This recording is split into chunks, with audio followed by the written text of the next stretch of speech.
Hey guys, welcome back to the Motion Raceworks YouTube channel. Today we're doing an install on a part we've made for quite some time, but people asked for a little bit more of an instructional video so they could understand, see where everything goes. And I want to touch on a couple of the key points on why it's a useful product as well as what benefits it gives you.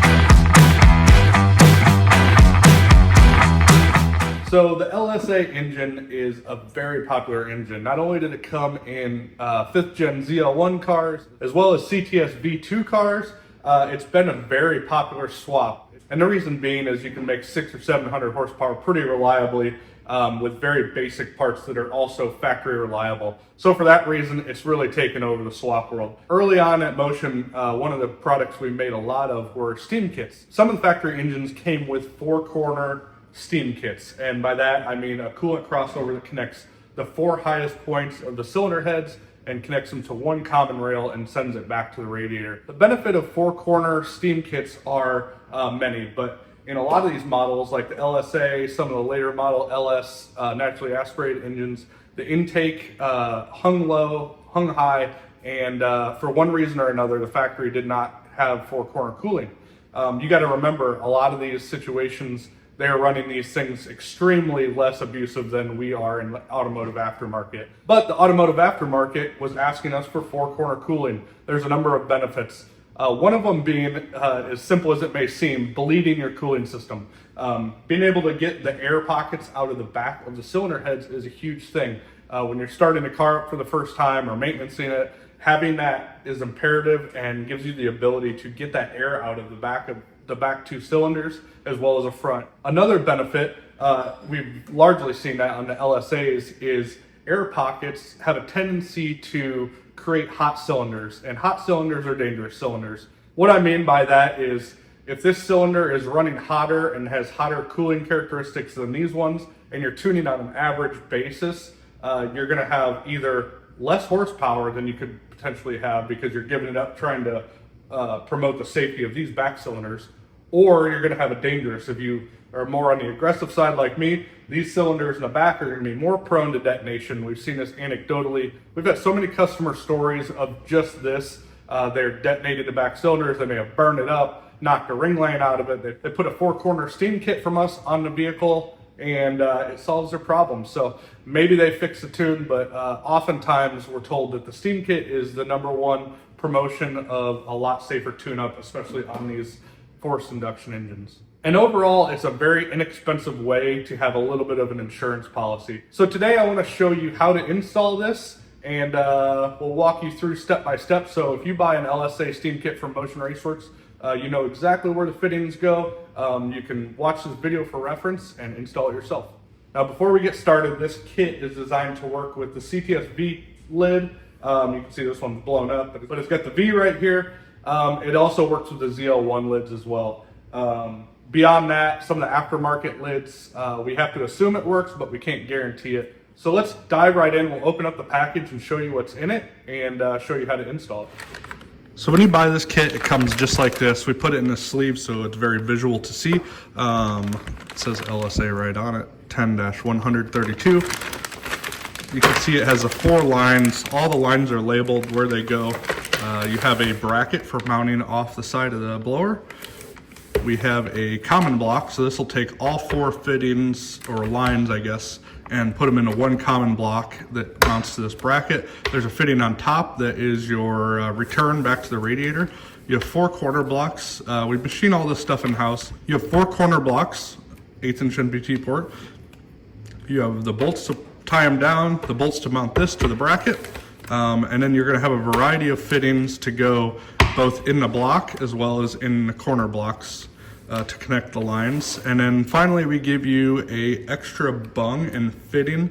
This gives you the ability to run a 4AN. Obviously it's 1/8" NPT, so if you have an aluminum radiator and want to weld that in, you can, and then you can adapt it however you want. We give you the 4AN to make it easy on you, as well as the gaskets. So these gaskets are really nothing special. They're just your factory replacement gaskets. You can get them at most auto parts store. We throw them in just for your convenience. If you're ever maintaining something and tear a gasket or need one, there's nothing special. You don't have to order those from us. Just grab them at whatever parts store in the help section or whatever. So let's go over, before we get started, the two. So I wanted to go over, before we get started, the two types of sealing techniques, because there's a lot of confusion often in this. We have varying degrees of knowledge base and experience. So on your right here is your 1/8 inch NPT. This is a tapered fitting. This is gonna need tape or some type of pipe dope to seal. And on your left is a 37-degree taper 4AN fitting. So this is actually going to seal off of this tapered surface. Don't put tape or pipe dope or anything like that on this. It's just not needed. So it's made to seal off of this surface. So tape here, no tape here. Next thing I wanted to show you, if you don't have pipe dope around, this is just a little tech tip that a plumber friend taught me. I would say probably way later in life than I probably wish I would have known it sooner. So there's a right and wrong way to wrap tape. So basically the right and wrong way is if you wrap the fitting like this, the same way you're going to turn into it, when you go to turn the fitting in, so you can do this as clean or sloppy as you want, this is only going to keep the tape in place. So you can see that as you turn it in, it's just going to roll over the tape naturally. If you wrap it the other way, let's cut off a clean piece here. So you can see here, if you turn it the other way, it's a little bit hard for a right-hander, or at least maybe it's just not natural for me. So I'm gonna make this look even more exaggeratedly terrible.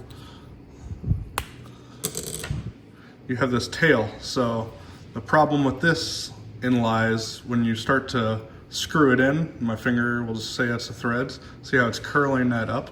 It just unravels it, unwinds it naturally once it catches that edge. So not only are you potentially gonna knock all the tape off, you're also probably gonna have a bad sealing surface. So use that tip. Maybe this is elementary for some of you, but I wanted to show it to you so you could do things the right way at home. All right, so the first thing we're gonna do is we're gonna take our manifold block and we are gonna attach it right to the bracket here. So we're just gonna take these 2/4 20 bolts with nylock nuts and put them through here and tighten them up.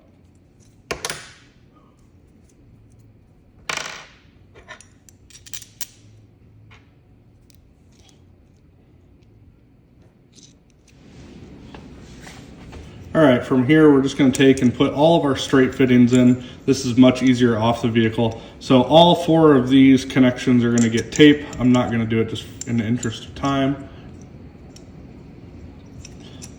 But these are best to tighten up out here. There's obviously no clocking, so you can tape them, tighten them on the bench and not worry about bending this bracket.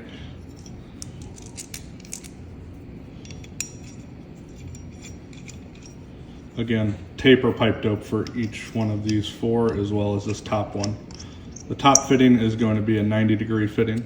All right, the last fitting we're going to put on here is our 90-degree fitting. Again, this needs to be taped or use some type of sealing paste, and we're going to clock it that way. So, like I said, tighten all this off the car. It's going to be a lot easier. From here, we're all done, and we're going to move over to the engine and start bolting this on.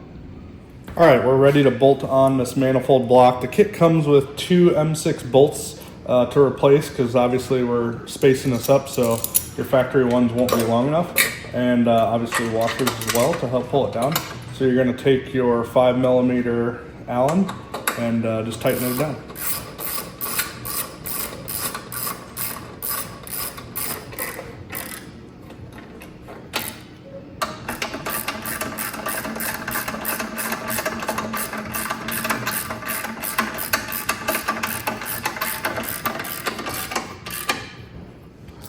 All right, our next step is to bolt down this corner block here. Now the back corner blocks, depending on what cylinder heads you use, may have what looks like a little rivet plug in the actual coolant passage side of things. And a lot of people are scared to drill that out. So if obviously it came with a 2-port and you want to add a 4-port, you're gonna have to knock that plug out. There's a couple ways of doing it. If the heads are off, you can actually knock it with a punch from the bottom side. If they're on, a lot of people will take a drill and a vacuum or some type of left-handed drill it and then use a easy out type of deal. The thing to note is that you don't have to worry about hurting that port within reason. Don't open it up. But these gaskets actually seal on the face, so they seal on this flat surface. So as long as you don't damage that surface, you're good to go. And this gasket, as you can see, just slides right over this. It's a good idea to add some oil or lubrication, help it kind of promote a seal. And then you're gonna wanna make sure that gasket surface is clean. Some of these crusty old motors, it might be dirty, especially depending if it's been sitting around for a while. And then the last thing I'll mention is that on some aftermarket cylinder heads and potentially some factory heads, especially if they've been chased or tapped or whatever, this thread can actually be down into a coolant passage. This is a pretty simple way of sealing.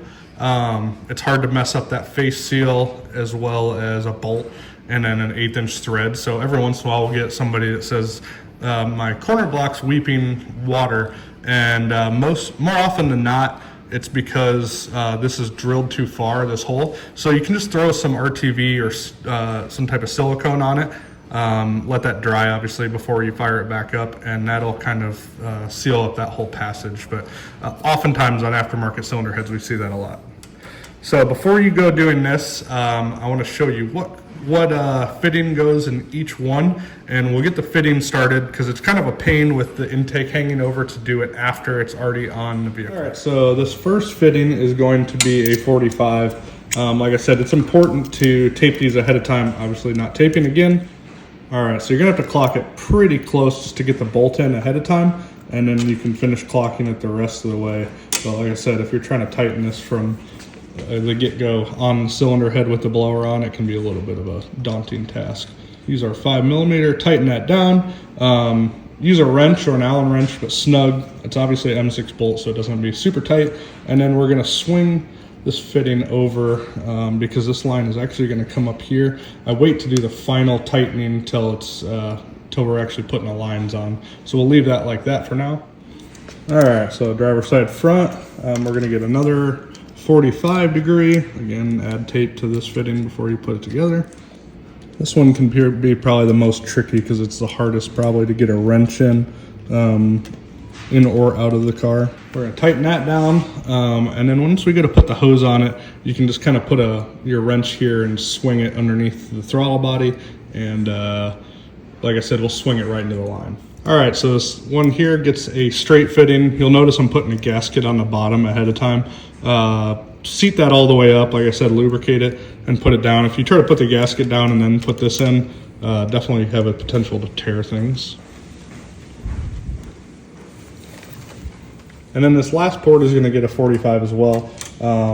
This 45 is actually gonna get is gonna face this direction. So you might keep it clocked like that so you can turn the fitting into the line. Actually tightening the fittings once they're close is one way to really adjust the lines. So what I like to do from here is take my 4 lines and put them on this block, and then I can route them and connect them on the other side. They're actually all labeled, so don't tear these labels off right away, or if you do, document them somehow where they go. But that makes it really easy, and since they're straight on all the ends, there's really no way to put them on wrong at this point. So on this particular block, our driver fittings are gonna be on the top and our passengers are gonna be on the rear. So for you Australians, that's driver is that side, passenger is this side. I know that can be confusing. So I like to put the tape ones here so it's easy to peel the label off later. If you put them in the corners, it's hard, and then you end up leaving them on. So this one is the driver front. We're gonna put it on the top here. We have passenger rear. This line might look a little long, but I'll show you why it's not. This is designed to fit both ZL1 and CTS-V lids.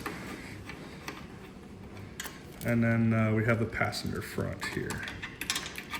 So driver on top, passenger on bottom. So obviously making sure this is tight to a point where you can continue to turn it is important. If it's loose and then you turn it into this fitting, it can be kind of problematic and it's gonna leak. So make sure you have like 1 revolution of tightening. It's an NPT, so typically you can tighten it quite a bit. And then from there, like I said, you're gonna take a wrench and turn it in and just connect it just like that. So you can obviously make small adjustments with your wrench from here. What I like to do is leave that a little loose, make sure I like the line routing, turn it in, and then tighten this afterwards. This one actually gets almost clocked completely to the point where it covers up that bolt there. So, and then once you get this thing on there, you can tweak it just like you did on the other side. And then what I like to do with this one is either get a P-clamp or zip tie it to the fuel rail, depending on how you have the fuel rail installed on your car. And that kind of makes the line routing nice and tight. And but we leave it a little bit long and leave that up to you, because there's different lids and different setups, and people will have this thing frontwards or backwards. So we like to give you options as far as all that goes. You can obviously take a wrench and tighten this thing a little bit more if you want some different routing and different angularity. So now that that one's done, we'll move to the back. All right, so this line right here in the rear might actually be easier to start on this end first, depending. We tried to keep the line routing as tight as possible back here just because of cowl clearance and stuff like that. But you put it on there and then you can put it back on the block however you want, but it's just a straight fitting, so this one's pretty straightforward. All right, so we'll head over to the other side now. All right, so our last line is going to be this one. When we're designing these kits, we try to make them look aesthetically appealing as possible. So this one actually kind of comes out and around so that these two lines run together and they're not ugly looking. So we this fitting is actually almost going to be straight in line right here, but facing away from the bolt. So we'll start that line, tighten it up. All right, so at this point, obviously, we can peel those tags off. And then from here, basically the last step is going to be to connect this line to the radiator. So I've said in other steam kit videos, do not put this on the fitting that's literally attached to the radiator cap, the little billet part. This should go right under the cap. That cap is meant to be an overflow. So if you feed this steam port into that location, it's just going to create a massive pressure under there. This is made to dump right back into the radiator tank, so it'll be slightly below the cap area, so that spring mechanism and the regulation in there isn't affecting it. On factory cars, it's basically right at the top of the tank, right underneath the cap, and that is the right place to do it. So that'll allow the slurry, I guess if you will, of steam and water to go right there, and the steam is going to go to the top, and as the pressure builds up, the cap is going to release it as it's intended to do into the overflow. Obviously air going in the overflow is nothing, and then if it needs to puke water, it obviously can. But if you put this back into the water pump, some people say they have luck with it, but you have the ability to reintroduce that steam or air back into the system, which steam and coolant isn't really meant to be together, if at all possible. So the one benefit I will say that once you have this line hooked up, if you're doing a new build, this is a perfect place to bleed coolant. So if you have an electric water pump, take this line, cap where it goes in a radiator, obviously, and put this line into a bucket. Once it gets a solid stream, shut the electric pump off, hook it back up, and you should be good. Like basically all of the air is going to be out except for what's in that little bit of line. When you hook that up, it's taken care of. If you have a mechanical pump, same thing, but obviously the car will have to be running to do it. But that's an extreme benefit of this. Sometimes bleeding these cooling systems can be a huge pain, so I really like to use that on the LS platform. All right, so the last thing you really have to do is just dial in your hose routing. If you didn't nail it the first shot, like I said, this one might be a zip tie or a clamp, depending on how it's run. A lot of times if you have the fittings with lines coming out of the front here, this will just sit underneath it, and that's just fine as well. Obviously tighten all your connections. I like to tighten these connections on the bottom first and then the top second, because it's somewhat hard to get a wrench in there. And from there you have a working steam kit. All right guys, it's a very short process to put this on. It's a little bit longer in a vehicle, but it's a simple add-on to your car. It gives you reliability, gives you safety in your tune, makes it easier to bleed a coolant system, and I really don't see any downfalls to it. I think it's a great fail-safe. Be sure to check out all of our other LSA goodies. If you're here, you probably have an LSA blower. swap or factory vehicle. We have everything from our Icon with swiveling 60-degree attachment to our throttle cable. We have attachments for both factory as well as the Motion Raceworks throttle cable. That makes swaps really easy. We have our fast response Rife standard IAT. That's going to dynamically see a lot more changes, and the intake air temp changes a lot faster than a factory style IAT. And we have one that screws right into the blower lid. It's an M14 thread. And then check out our valve covers and everything else we make for the LS engines. We've been doing this for quite a while. A lot of people here at Motion Raceworks actually have LSA swaps or have done them in the past, and our sales team is happy to help and give you some advice or answer questions if you have any. Thanks for tuning in to the Motion Raceworks YouTube channel. We'll see you later.